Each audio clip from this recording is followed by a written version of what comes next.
Donald Trump is panicking as the top leadership in Iran has not been decimated. And they are out there saying, now that you killed our Ayatollah, Donald, we are coming for you, and we are not capitulating. We are not surrendering, and we are going to strike back with additional force. And don't think you will ever not be in our sight, Donald. So throughout the day yesterday, Donald Trump was like, we've decimated Iran. Iran has surrendered. Or Donald Trump would say, they need to totally surrender.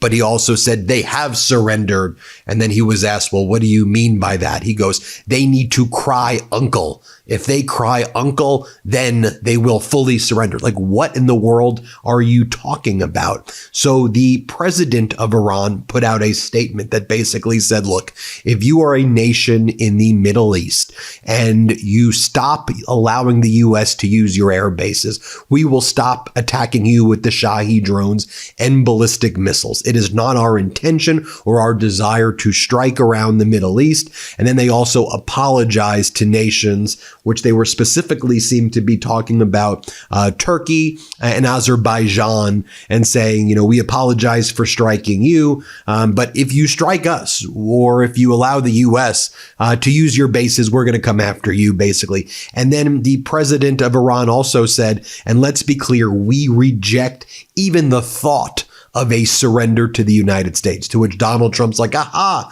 they've surrendered. Okay, so in response to that, the foreign minister of Iran, who's been very vocal, he's also the individual who attended the mediation with Steve Witkoff and Jared Kushner. Can we also talk for a second that Steve Witkoff and Jared Kushner are the ones who are somehow involved in these high-level mediations that are resulting in these devastating wars that are destroying so much of the United States of America? But I digress. The foreign minister of Iran put out the following statement. Foreign Minister Araghchi, he says, President Pezeshkian, who's the president of Iran, expressed openness to de-escalation within our region, provided that our neighbors' airspace, territory, and waters are not used to attack the Iranian people. Gesture to our neighbors was almost immediately killed by President Trump. Here is my statement. So this is the statement that was issued from the foreign minister of Iran. President Pezeshkian's openness to de-escalation, again, president of Iran's openness to de-escalate within our region, provided that our neighbors' airspace, territory, and waters are not used to attack the Iranian people, was almost immediately killed by President Trump's misinterpretation of our capabilities, determination, and intent.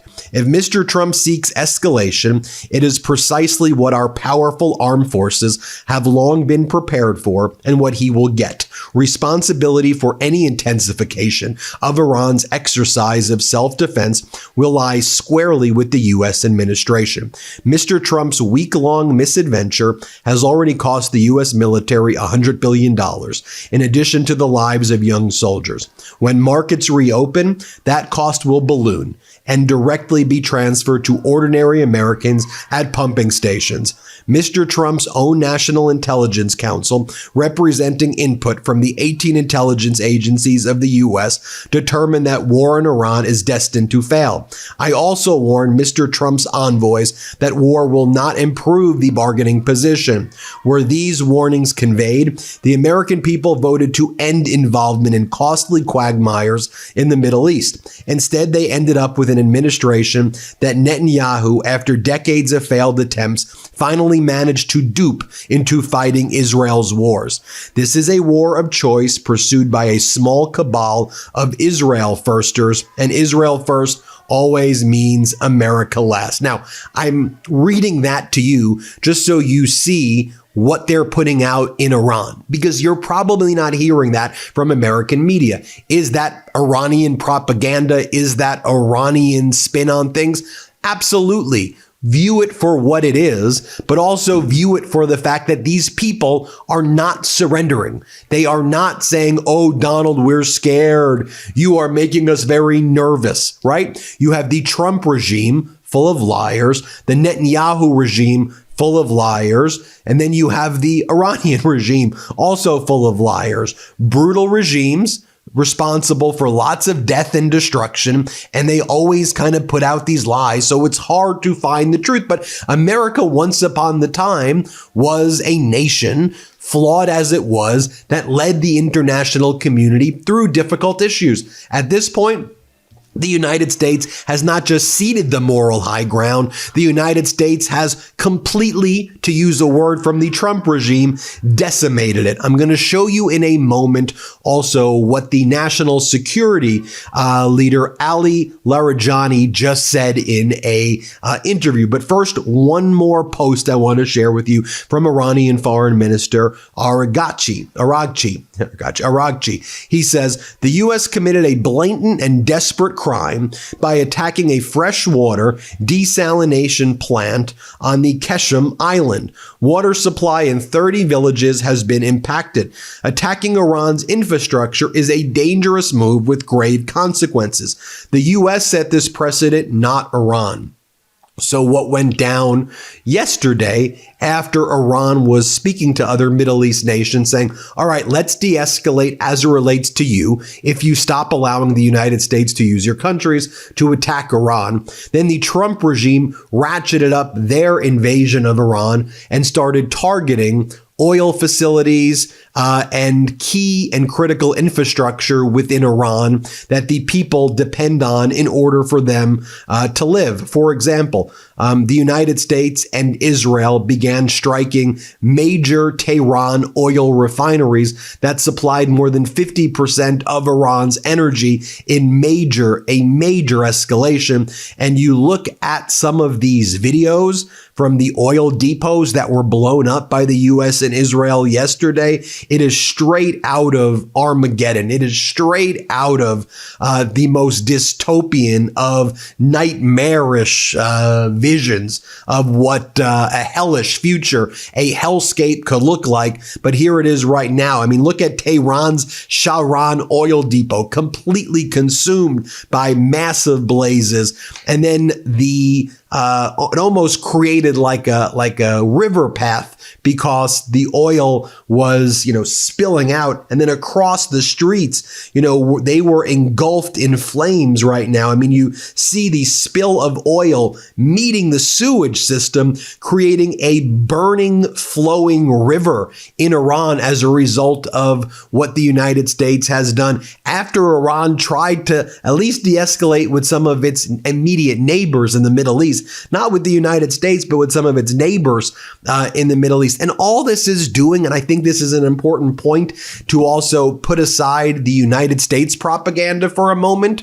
What this is doing, it is further radicalizing, or you can choose the term, further entrenching people in Iran to support the Islamic Republic, even people who were inclined to protest against the Ayatollah before, or protest the Islamic Republic, or really push for a different system there, right? They had an 85-year-old Ayatollah, right?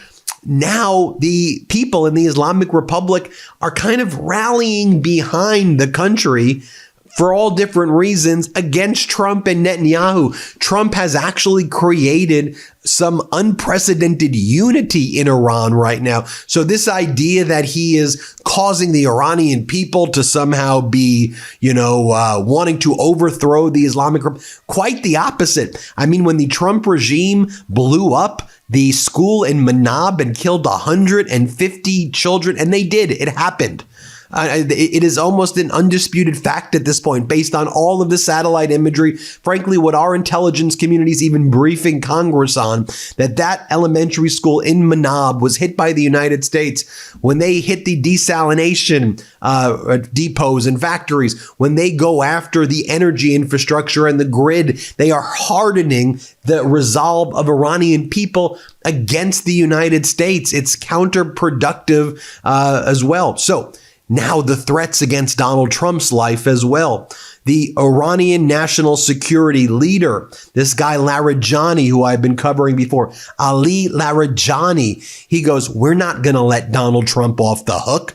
We won't let it go until we retaliate in kind. He killed our Ayatollah. He killed our leader. We won't rest until we retaliate in kind, is the words that Larijani used. Here's his post. We won't let Trump off the hook. He must pay the price. He's martyred our leader and our people. Over 1,000 civilians in Iran, maybe more, have already been killed by the Trump regime. This isn't a simple matter. We won't let it go until we retaliate in kind. So let me show you what Larijani just said in an interview. We translated this using AIs, but it's an accurate translation. I want you to hear what Larijani said. Here, Larijani talks about retaliating against Trump, but you'll see the Iranians are not like, oh, we're going to surrender. Watch what Larijani says here. Play this clip. Mr. Trump got a little taste of Venezuela, and he thought he could just do it immediately. Now he's stuck. We're not letting him go. He has to pay the price for this. He killed our leader. He martyred him. We will not let him go unpunished. He has martyred our people. More than 1,000 of our people have been martyred. This is not as simple as it seems. Now, more from Larijani right here. Let's play it. Initially, the Americans intended through this action to bring about the martyrdom of Iran's leadership and several of our commanders, so that the situation inside Iran would be completely disrupted. Therefore, the first stage was the complete disruption of the administrative and, in fact, the governmental structure. Americans thought this would be done very quickly. Their strategy was to end the war fiercely but in a short time. But they didn't think Iranians wouldn't let them go. Now they are desperate. Their assumption was they'd strike and seize it like Venezuela, and it would be done. But they got stuck. They thought that by first delivering such a heavy blow to Iran, they could completely destroy the people's morale and consequently destabilize the country's governmental structure. But this did not happen. And then finally, here's what Larijani says as well. Let's play this third clip of Larijani right here. Let's play it. Yes, we have suffered significant economic blows and their bombardments have been very heavy. But they did not achieve their goals and we will not let them off the hook. The Americans must understand that we will not abandon them. You have inflicted a deep wound upon our hearts and we will not let you go. You must accept that you no longer have the right to invade Iran. Admit that you acted audaciously, which international law dictates that a nation, simply due to temptation, as they themselves have stated, is permitted to launch an attack on another country. Temptation led you to attack. We will make you fully understand what we will do to you. We will show you what kind of feeling temptation truly brings. In my opinion, our nation stands firm. Our officials are united on this issue. There is absolutely no disagreement within the country right now. In the fight against America and Israel, there is no division whatsoever, and we will not allow them to escape from this dangerous predicament. Now, Iran's Qatam al-Anbiya Air Defense Headquarters spokesperson says, we welcome the United States escorting oil tankers through the Strait of Hormuz, adding that Iranian forces are waiting for the Americans. Entry may be on the surface, but the end will be at the bottom of the Persian Sea, the spokesman said. This warning comes as now Trump is floating the idea of doing U.S. naval escorts for oil tankers that are basically trapped and can't get out of the Strait of Hormuz at this point, based on the war that the U.S. unleashed against Iran without any planning, without thinking that that was a possibility. 20% of the crude, of the oil that's out there, comes through the Strait of Hormuz, and it's all but shut down. And now the United States is like, we'll get insurance for the boats. But then, like, the United States doesn't even have the money to provide the appropriate insurance for the boats. And the boat's like, we aren't leaving. Even if you were to give us insurance, we're not going to die to go through the Strait of Hormuz. Sorry there. So the Trump regime's like, let's give you naval escorts. And now the Iranian leadership is saying, okay, we'll be waiting for you. You do that, we'll be waiting for you. And throughout this time, again, you have the United States, as you saw Larijani, saying here's all the things he's going to do to Trump. Iran is being bombed again. You look at just some of these massive explosions, these mushroom clouds rising as U.S. and Israel continues to bombard Iran with missile strike after missile strike. You know about the elementary school incident. I've also told you about the incident that took place off of Sri Lanka, the Dena, as it's called, this boat that was participating in a parade in India. They were Iran's naval ship, the Dena, and their crew were guests in India. And part of the stipulation is that the Dena had to show up without being armed. And so the Navy ship for Iran showed up. And everybody knew that the ship was there, and they knew they were unarmed because that's one of the preconditions. And then as soon as the boat left Sri Lanka, the United States used a torpedo and blew it up as well, killing most of the crew. And then U.S. did not render aid or assistance to the naval crew that was drowning. The Sri Lankan Navy came and saved about 30 people from the boat, but that was just about it. Again, Iran continues to retaliate. You see the Islamic Revolutionary Guard striking a skyscraper near Dubai. You see them striking a social security building in Kuwait City. You see it right there. And by the way, as I mentioned before, you have Kuwait shutting down its oil production at this point. You have Qatar shutting down its oil production at this point.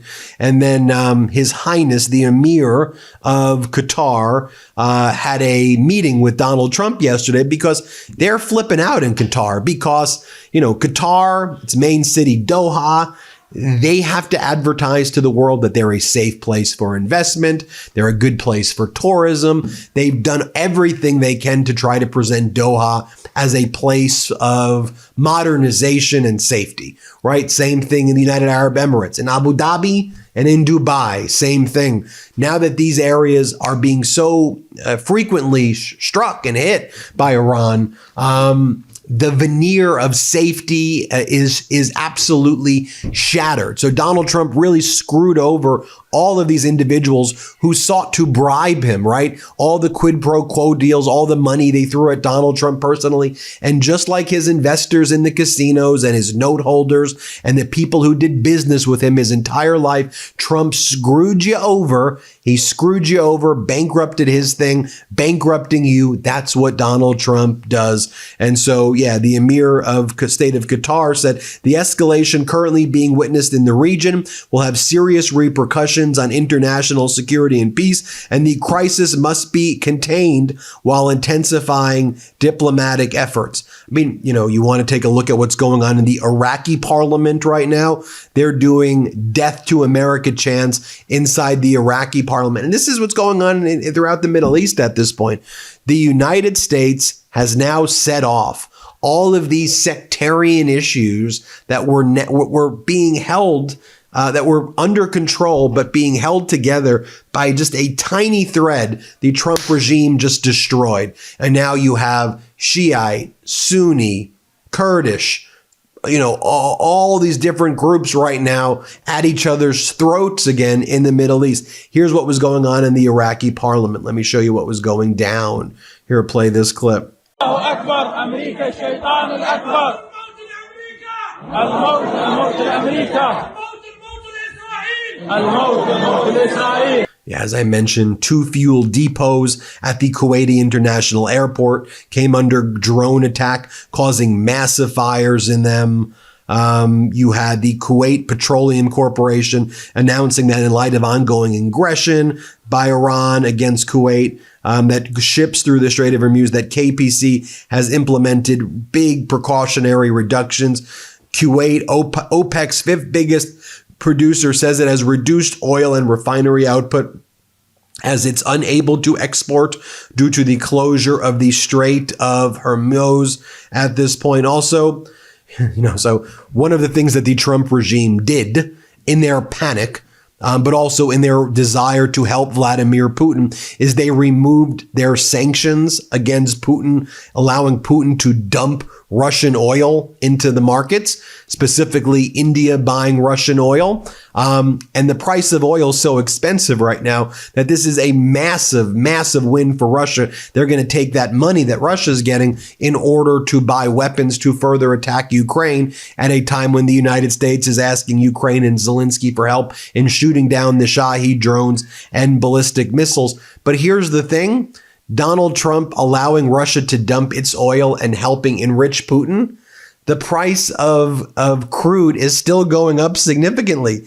Trump taking off Russian oil sanctions was supposed to bring down oil prices, Donald Trump thought, to balance out the negative of Putin's war machine, gaining an immediate tens of billions. But just look at it. The price of gas rose immediately. And with all of this taking place, you have the top U.S. officials going on TV, just watch this, going on state regime media the other day and now saying U.S. is going to seize all the oil from Iran. That's what we're going to do. We're seizing Iranian oil. Here, play this clip. This is a long-term gain because what we want to do is get such massive oil reserves in Iran out of the hands of terrorists.